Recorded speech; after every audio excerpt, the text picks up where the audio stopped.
Welcome back to Kumba Hineni, a podcast on intersectionality, more than just skin deep.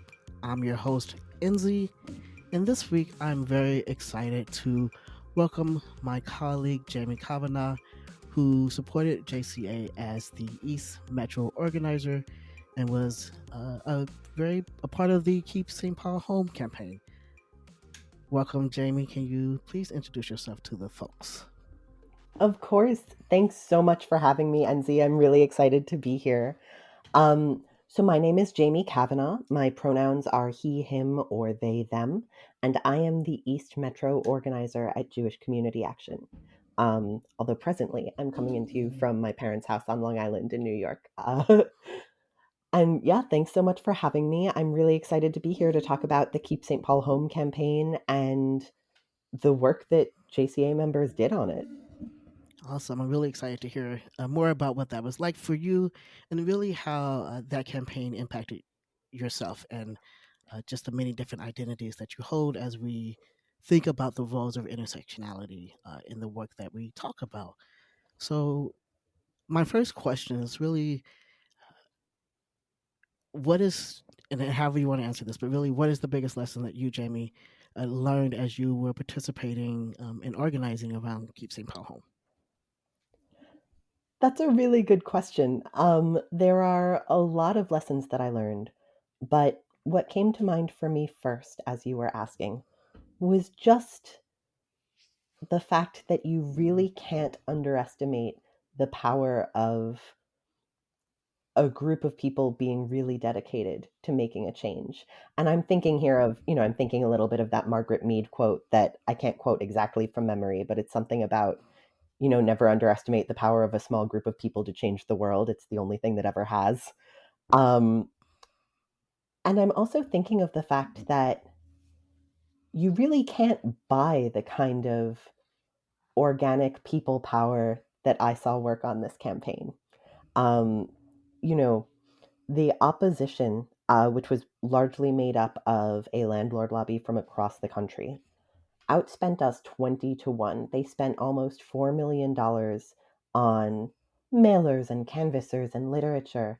And our budget, I want to say, came out to about $200,000.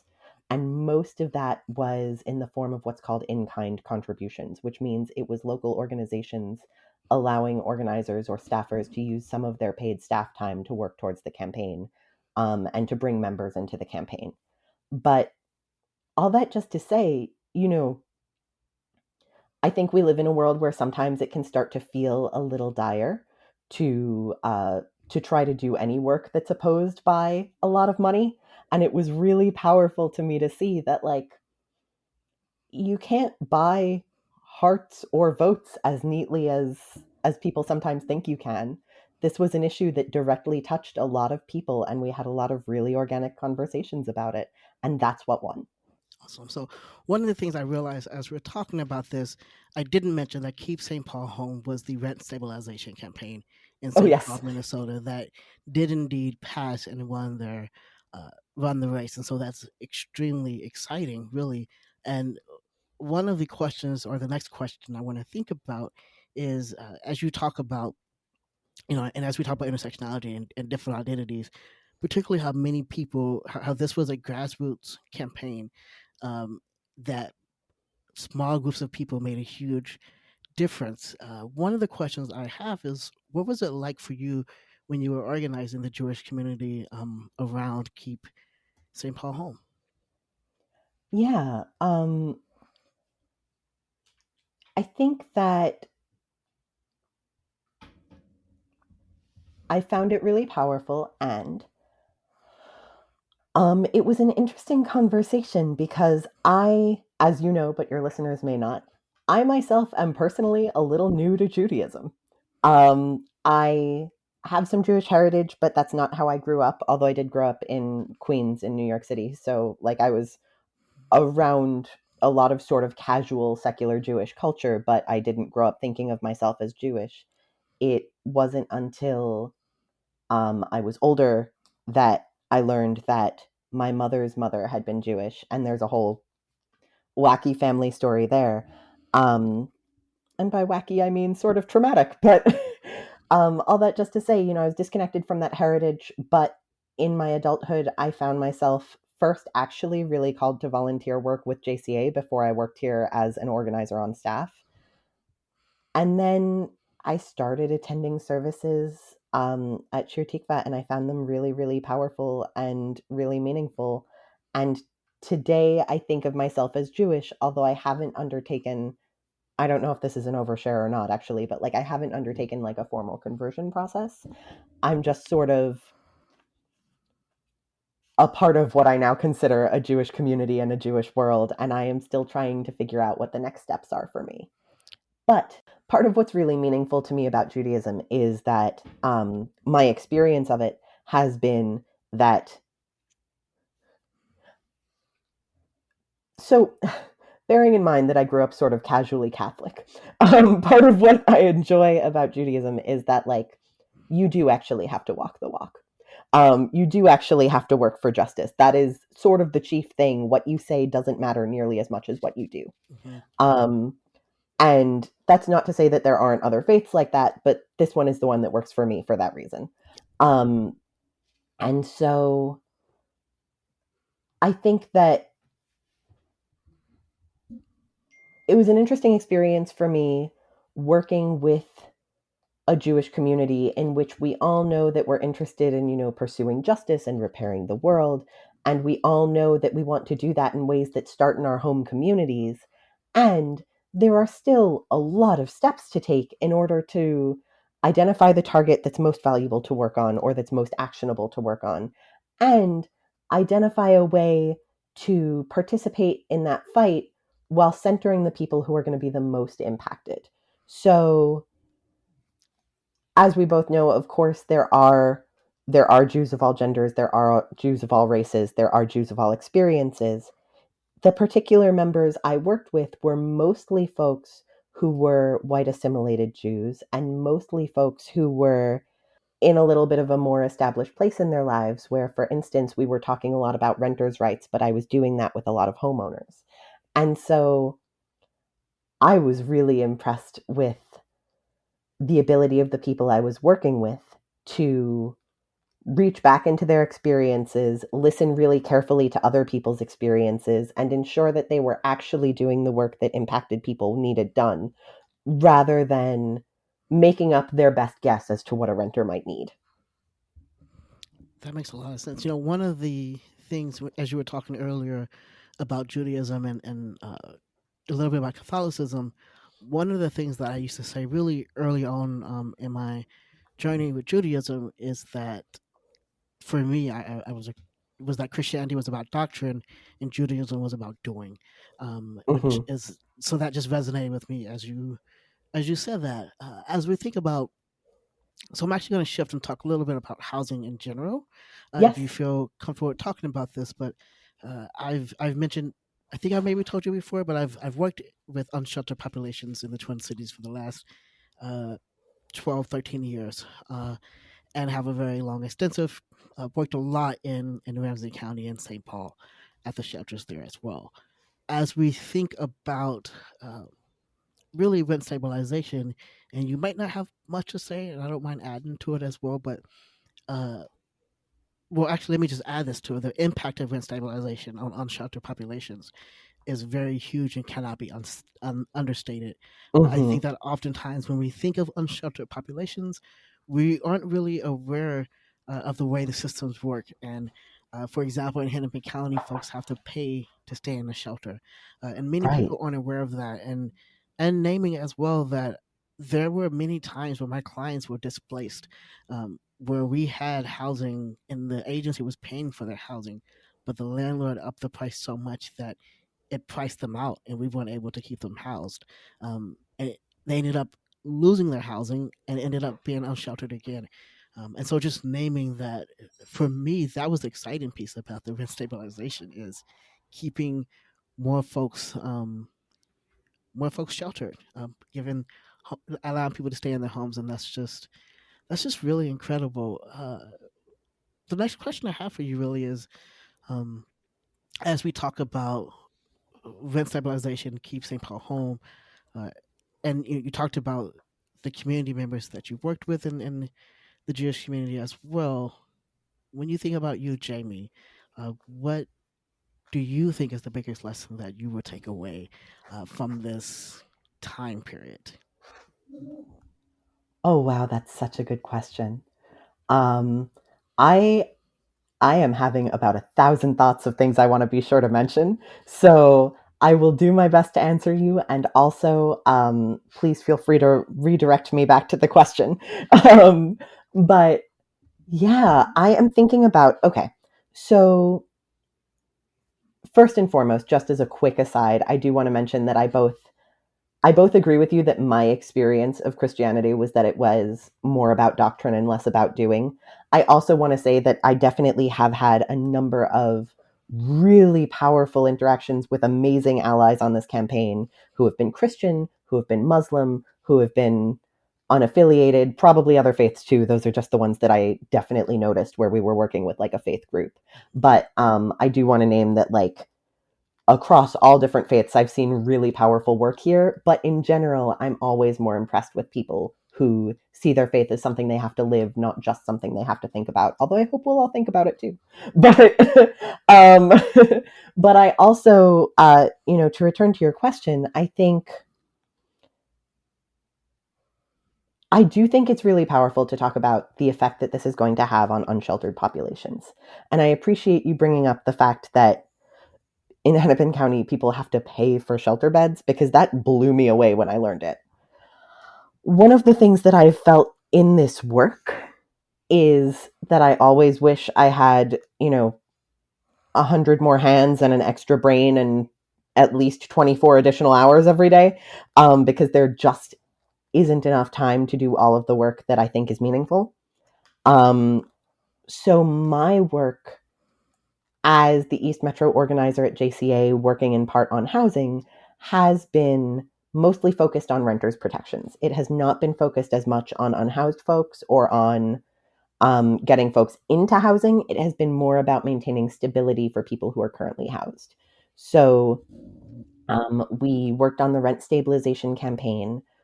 The other thing that we worked on with the Housing Equity Now St. Paul Coalition or the HENS Coalition is we worked on the Safe Housing Tenant Protections Ordinance last year, which we passed in June of 2020. It passed the St. Paul City Council unanimously, and it contains some extremely important protections for renters that would have prevented people from getting displaced.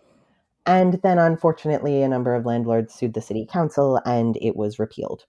Um, and that happened in early 21, and it was pretty heartbreaking. But I mention that because I know that in my conversations with people about the Keep St. Paul Home campaign, occasionally I heard people say, I don't think this goes far enough. And frankly, I agree. We have a lot of housing problems.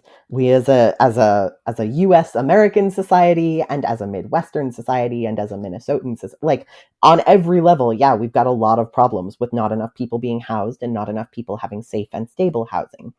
And we did win this one. Mhm. You know, um, all this just to say I'm circling around to a lesson, I think. And I remember having a conversation with you, Enzi, actually, where I was really frustrated by the fact that there were so many problems and I couldn't solve them all. And yes, we might get rent stabilization, but then what about the fact that there are so many problems with unhoused folks being able to get into housing? And what about the fact that the tenant protections were repealed? And what about all of the other problems that we might have? And I remember you saying something to me about the fact that when folks bring that up, while that is valid, the question that you have for them is, okay, so what are you doing about it? What are you working on? Are you doing any of the work? Because at some point, and please feel free to correct me if I'm sort of misquoting you a little bit, but like at a certain point, you just have to pick a place and start. We have this field of problems. You have to pick one worthy battle that you think you might be able to win and do it. Mhm. And as someone who grew up, you were talking about identities earlier. I'm neurodivergent. I have ADHD. I was like a very perfectionist, high performing kid until I fell apart in grad school, which is a very common narrative for people with undiagnosed ADHD. And I am often, I think in part because of that, I often feel sort of paralyzed and overwhelmed by choice, where there are so many different fights that need fighting and there are so many different problems that need solving. And how will I ever pick one? And I think I'm going to carry with me for a long time the conversation we had about, at a certain point, it doesn't matter how much your heart breaks for the world. Like, are you picking something and doing something about it? Yeah, thank you, Jeremy, for all of that. That's really powerful and just really interested in what do we do or how do we, the little starfish story, right? Where Right. just pulling the starfish out, and it is important. And I do want to go back to the the piece around rent stabilization and unsheltered folks, because what was missed is unsheltered people benefit drastically from rent stabilization because Yes. Minnesota, I'm sure other places as well, but Minnesota has programs where there are folks who leave shelter and they get housed. Um, and so the rent stabilization makes it just shifts and drastically changes the landscape of what is it like, especially once we get clients housed, their ability to stay housed it will be drastically increased. And I find that incredible and amazing and exciting all at once, because it is exciting. Yes. One of the things you talked about briefly was um, sometimes having so much to do and breaking over that and not really knowing where to start. And one of the things that I've really tried to push is we just start somewhere, whatever that means. Mhm. Uh, I'm very big with abolition and other things like that, and racial justice, and being mindful that many folks enter the conversation recently, and that's okay, right? We are all on a journey and able to figure out um, together what victory looks like. The next question I do have though is as we are gearing towards 2022, and this is really just asking Jamie, what are you excited about these pieces around rent stabilization, whether it's in Minneapolis or St. Paul, uh, and really just being mindful. Like I know that queer and trans youth are drastically impacted by Yes. um, being unhoused, as well as can very drastically benefit from rent stabilization as well. So, just really curious on if you have any thoughts on all of that. Yeah. So first, I do want to take a moment and just say, like, Enzi, I agree with you. It is super powerful that this is going to result in a lot more stability for unhoused folks who are maybe newly acquiring housing. And I think that is tremendously important. Um, and I don't when it comes to acquiring new housing for people who are unhoused, that is an area where I would say I know less, but I definitely recognize the significance here of saying, like, if you have just white knuckled your way into acquiring housing, of course you want it to be stable. Of course it's really important that you not then be displaced by an immediate rent hike. That's enormous. If you live in St. Paul and you are experiencing a rent hike of greater than 3%, there is a form on the Housing Equity Now St. Paul website that you can fill out to let us know. We will get you connected to legal assistance and we want to track predatory practices across the city. The form is at housingequitystp.org/rent_hike_form. So again, that's Housing Equity STP for St. Paul.org/rent_hike_form. Um, but to answer a little bit more of the question you just asked, I was really cognizant throughout this process, and I think all of us working at the Keep St. Paul Home campaign were. I was really cognizant of the fact that we're talking about an issue that's going to disproportionately impact anybody who holds any marginalized identity. So, as a little bit of background, Keep St. Paul Home as a campaign was run by the Housing Equity Now St. Paul Coalition. That's the coalition that I call HENS. That's the acronym. And HENS came together in, I think, the very end of 2019 or the very beginning of 2020 It was the last in-person meeting I went to before the pandemic lockdown, if that gives you some some some context. But the Hens Coalition came together as an offshoot of the Equity in Place Coalition, which works on housing equity that prevents displacement. And both of those coalition tables are really focused on, first of all, centering BIPOC voices. So making sure that we're centering the needs of communities that are Black, that are Indigenous, and that are other communities of color, other people of color. But in general, they're also, the emphasis is on racial equity because I think that is often, without wanting to play oppression Olympics, like that's often the biggest issue, right? And at the same time, it's also a coalition table. Both Equity in Place and Hens actually are coalition tables that I found to be extremely concerned with equity along all axes, but centering racial equity. And so, with that in mind, you know, Hens came together as this offshoot of EIP to focus specifically in St. Paul, and it is now kind of its own entity. Although many of us are still at both tables because it's just a lot of really powerful local nonprofit groups who want to do racial equity centered work. But when Hens undertook the Keep St. Paul Home campaign, one of the things we were talking about was the fact that a lot of us at that table hold different, identities along different axes of marginalization.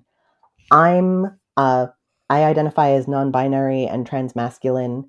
I sort of ride that line between butch and trans man, and that's um, I'm in a little bit of a middle area there.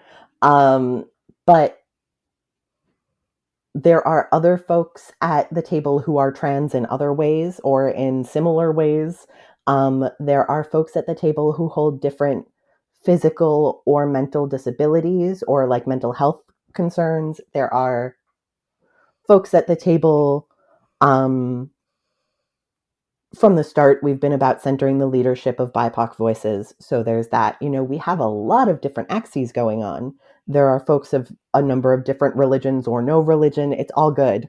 Um, and I think that from the start, we've been really thoughtful about the fact that we know, both from lived experience and from research and data, that trans people are especially vulnerable to housing instability. We know that queer people, even if they're cis, like queer cis people, are also really vulnerable to housing instability.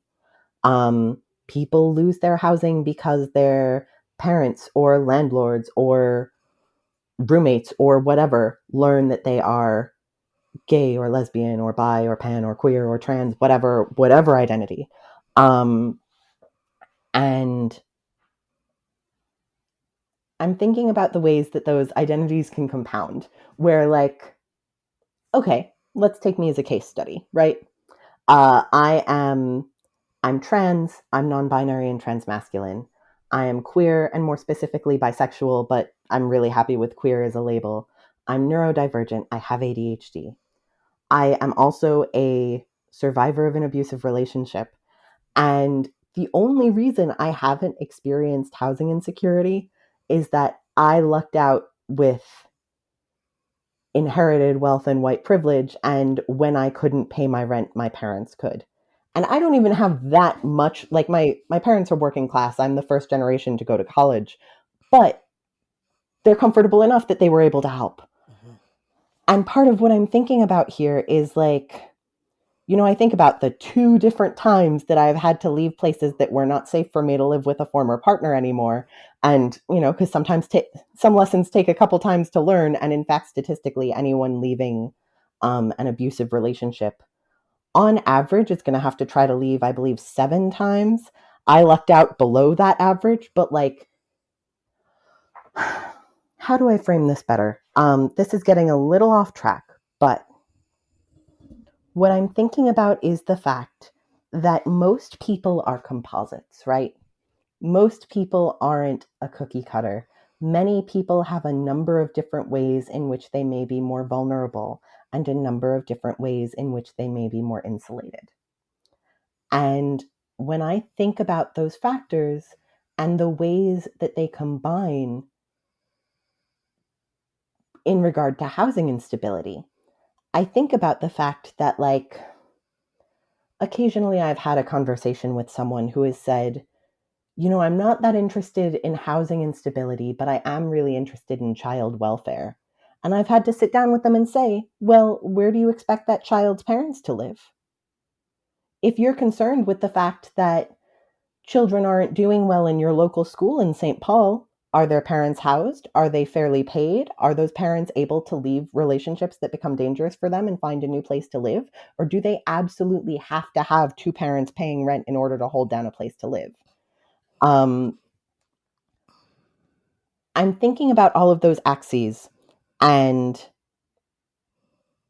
I guess what I'm trying to get at here is just that I think sometimes people think of housing as a maybe colder or more institutional set of policies to work on, but it's actually so foundational to every other kind of health and well being in a community. And if you care about survivors of intimate partner violence, then you care about housing. And if you care about the well being of children, then you care about housing. And if you care about elders, then you care about housing. And if you care about queer issues, then you care about housing. And it's just like, I think the interconnectedness of that issue is part of what made this so powerful to me to work on, and part of what made it so powerful to a lot of the other folks at the table to work on.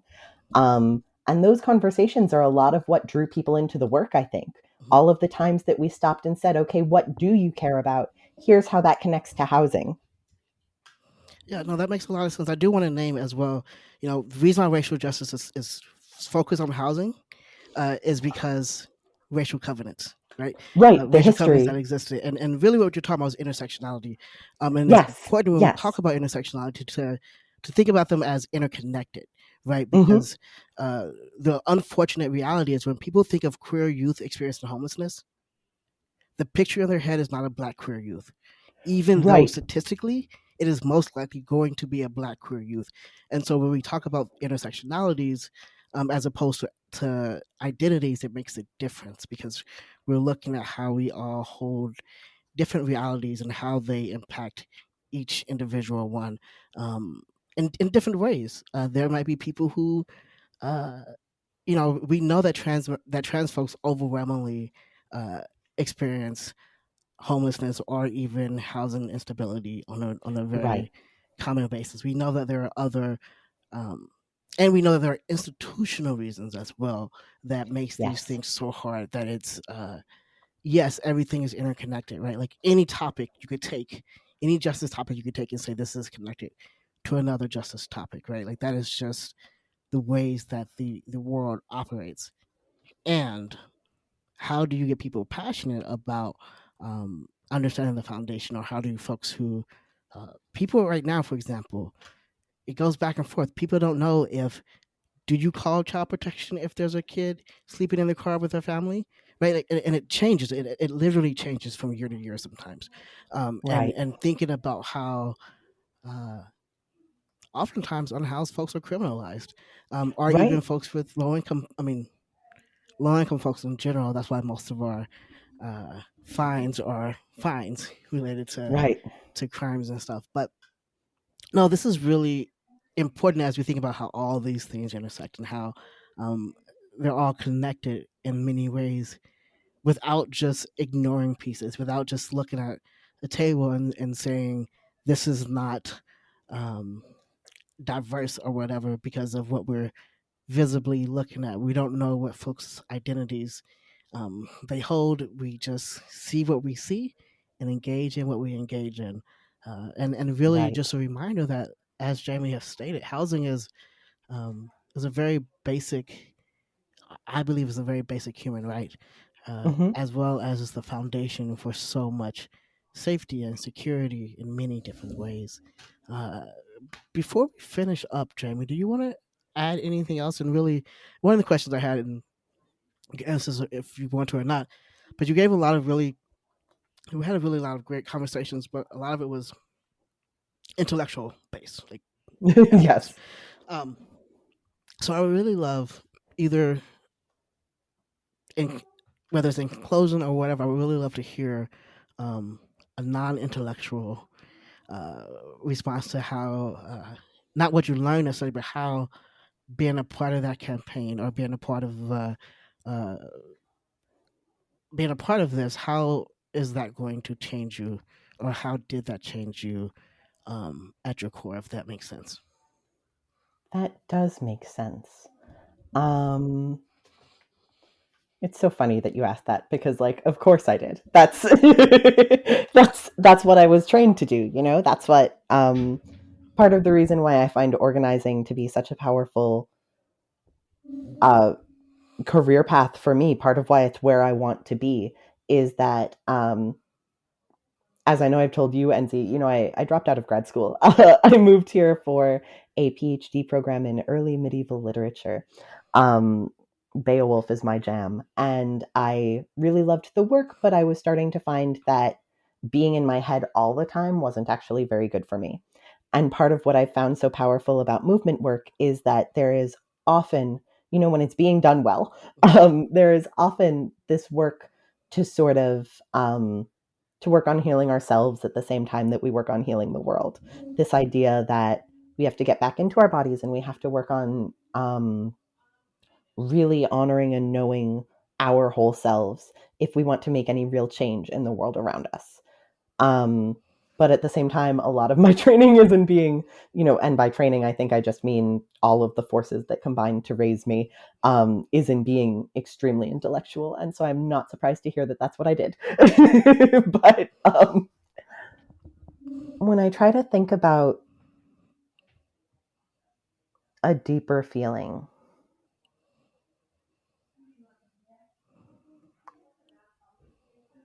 I think, you know, the truth is, I think I might not know yet. That's okay. The truth is, I think I have to sit with it a little longer because, um,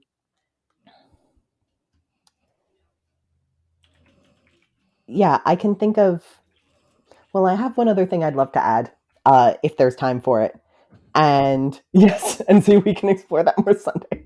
Um, but yeah, everybody check out Enzi's coaching. He's amazing. But yes, okay. So the one other thing that I want to add is something that was really reinforced for me. And this is more of an intellectual take, but it's something that I'm trying to integrate on a feelings level too. Um, was just the power of stories, Hmm. where I think that I think a lot about specifically how you work with um, well meaning but intellectual and kind of distant white people, because that's what I grew up being. So it's a language that I feel like I speak.